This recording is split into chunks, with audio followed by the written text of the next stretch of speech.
growth mindset is something that a lot of startups talk about. But actually this is derived from early childhood development. Can you talk about this growth mindset through childhood? Sure. So I think part of this, of course, if you think about it, is aspirational society you live in, and the wow factors that you yourself create. So to give you an example, if you're driving with your child and you see this fancy car in front and you say, wow, you are passing on a lesson to the child that there's something wow about that car that's not with our car. You're teaching the child to discriminate two things. And it's not just about color and beauty and being dashing. It's something else. It's an influence that you're perceiving something in that. And I guess, therefore, if you think about it, because society continues to throw at us better and better and better things, there is always going to be that aspirational mindset within, unless you're one of those people who is very minimalist, very contented, has a very few things at home, and lives a relatively isolated existence, and that's all your child knows. That's very few people in society.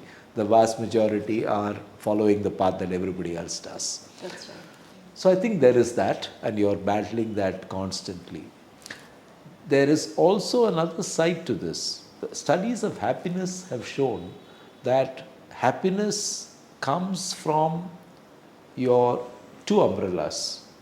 Your smaller umbrella is your family, happiness umbrella, and your larger happiness umbrella is your community.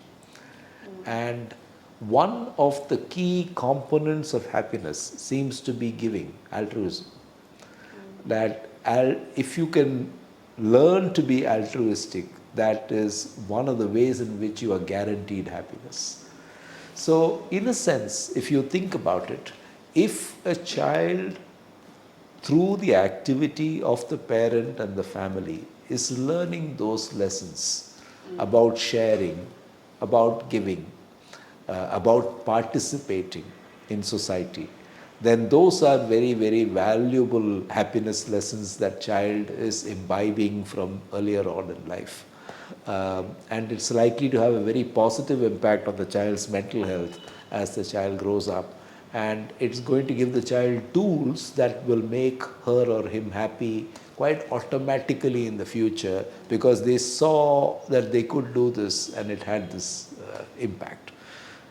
So actually, today we talk so much about influencers and influencer culture.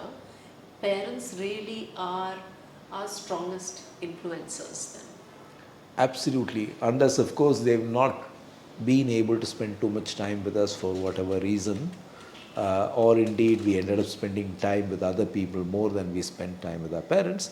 But I think what is true is that the people in our environment, especially the parents, but also siblings, maybe uncles and aunts, maybe grandparents, are all great influences. Right, Teachers as well. Absolutely, I mean, because you spend a lot of time in school and with teachers, and of course fellow pupils. So in a sense, yes, I think your true influences are in the community around you. This is much before social media, or much before you started being able to see somebody in a distant space doing something. Yes.